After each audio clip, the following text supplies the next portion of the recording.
Baker, and we are here today with Michael Darden, who is the director of the Ventura County Rescue Mission. Michael, nice to meet you. Nice to meet you. We'll go ahead and do that. Glad to have you.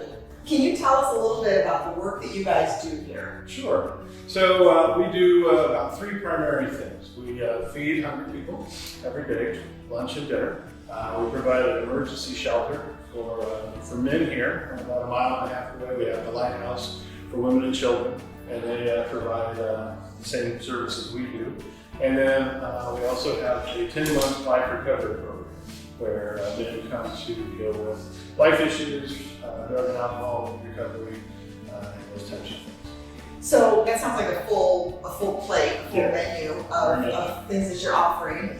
I think we all know, living in our area, that the need has grown in the last number of years. So first of all, just thank you for everything you're doing.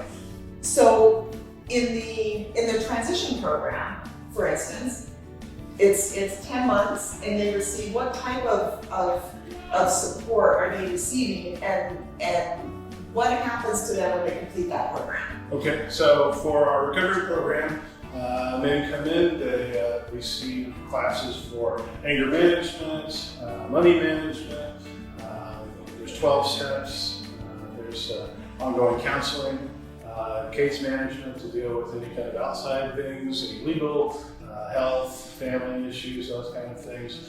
What we want is to provide refuge from the beginning, recovery, and then eventually restoration. So we can see our clients move back out into their families and get good jobs. And then when they graduate, we also have a transitional living. I'm pointing that way because right down the street, you can't see it, but right down the street is our transitional living house, and they can stay there for up to 2 years while they're working and integrating back into family and getting their lives back running so that they can move out and get into their own private house.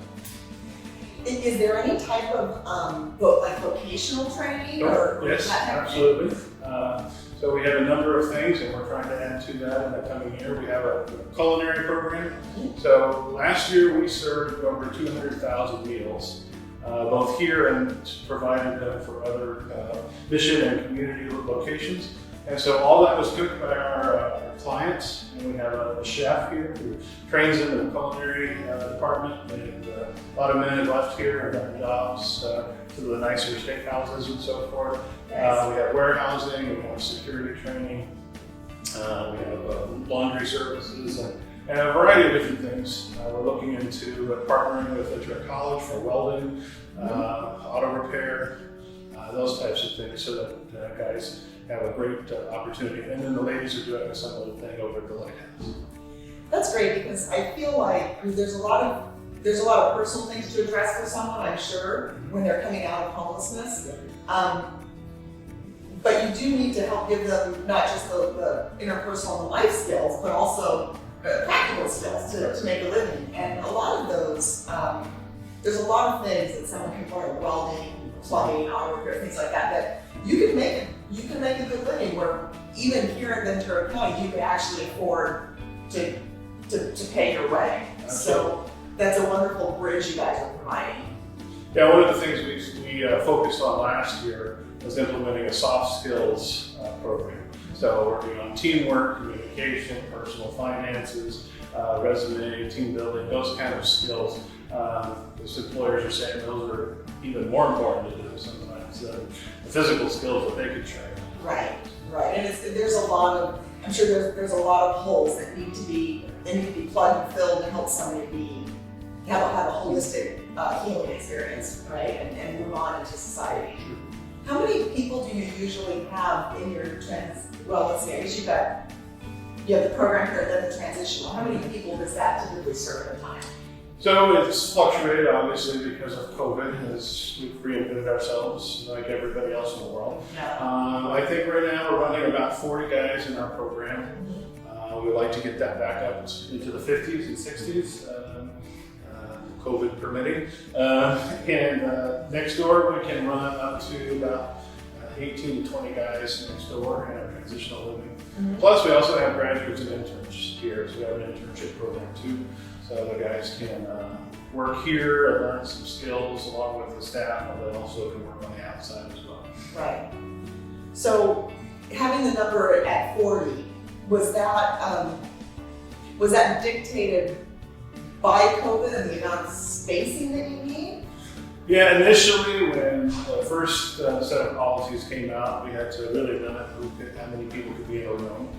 We still have to pay attention to that, obviously. And then we've had, guys have had some COVID, and so we've put them in different rooms to isolate and quarantine. So it has kind of slowed down the process just a little bit, but I'm happy to say everyone's recovered well, and we continue moving forward. That's great.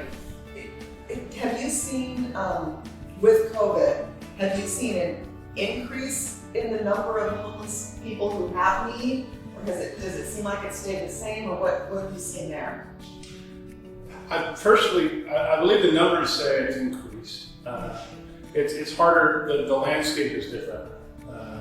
As the county scrambles and the city scrambles to set up different things, the hotel that they put people in Ventura and Oxnard. So it kind of moves people around in a good way. But so it looks different and feels different. When we have times where there's no COVID outbreaks, it seems to start to feel like it used to, and then it kind of reverts back and we have Omicron and so forth. I see. So you were saying you guys serve 2 meals a day, correct? Yeah, for the general public, anyone who would like to come, homeless, working poor, you don't ask any questions. If you show up, we feed you. Because of COVID, we used to serve inside and have a sit-down meal. Because of COVID, we can't do that, but we provide a grab-and-go meal twice a day, lunch and dinner for everyone who comes by. Nice. And we're going to walk around and take some still shots of the area. So I just wanted to give props to InNOut Burger, who is here today. And you said they serve how frequently? They're coming quarterly. They come quarterly, which is great. So I live in Mount, yeah, so that's nice. We do too. Doesn't everybody? So if somebody is watching in the community and they want to help you, they want to support your work, what are the ways that they can help you? Well, we always appreciate prayer and support. We appreciate obviously financial donations, gift in kind, socks, underwear, hygiene products are always helpful. Bottled water. We give out a lot of water, especially as the weather heats up. Right. We'll get a bunch of water in, and then next time we turn around, where's the water? It's all gone because people get thirsty. Those kind of things. And you can go to our website, and or you can come here directly to get it. Great.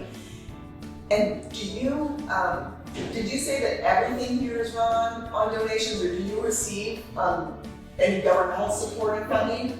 No, we don't receive any government support. It's all run by the donations of our supporters. We also have thrift stores that also supplement our expenses. But most is by the faithful people of Ventura County who want to make a difference, who see the need, see it as somebody they trust enough to use that money to help people and feed them and provide the things that they're unable to do on a larger basis themselves. Right. And then there's always a question when someone's looking to make a donation, they do want to select an organization that they trust, that they have confidence is going to use the money wisely and get the most out of it. So congratulations to you for having that trust in the community. Well, thank you. That's important to us. We want to take care of the people that come to us and take care of the money that people trust in us. Right. That's important. So I sell real estate. My partner Jeff and I sell real estate in Ventura County, and we have a program called the Who's Next Community Giving Project. And what we do is every time we close escrow, we allow our clients, our buyers and sellers, to select a local nonprofit to direct a portion of our commissions to. So this last year we did have a buyer who selected you guys. So it's the first time I'm meeting you. But I have a check here for you for just about $600. Great. So thank you very much. My pleasure. And I know I have high confidence that you're going to do a lot of really good work with that. Yeah, this will feed a lot of people. So thank you for being willing to do that. And that's a wonderful thing. And thank you to the buyers that or sellers that chose to give to us. We appreciate them. Thank you wherever you are. yeah, we really appreciate it. It's, this is what helps us do what we do. We're happy to do it. Well, it's good work and it needs to be supported. And our client, Beverly, I will share the video with her. I'm sure she'll be thrilled to see it. Hi, Beverly. Hi, Beverly. Thank you. All right.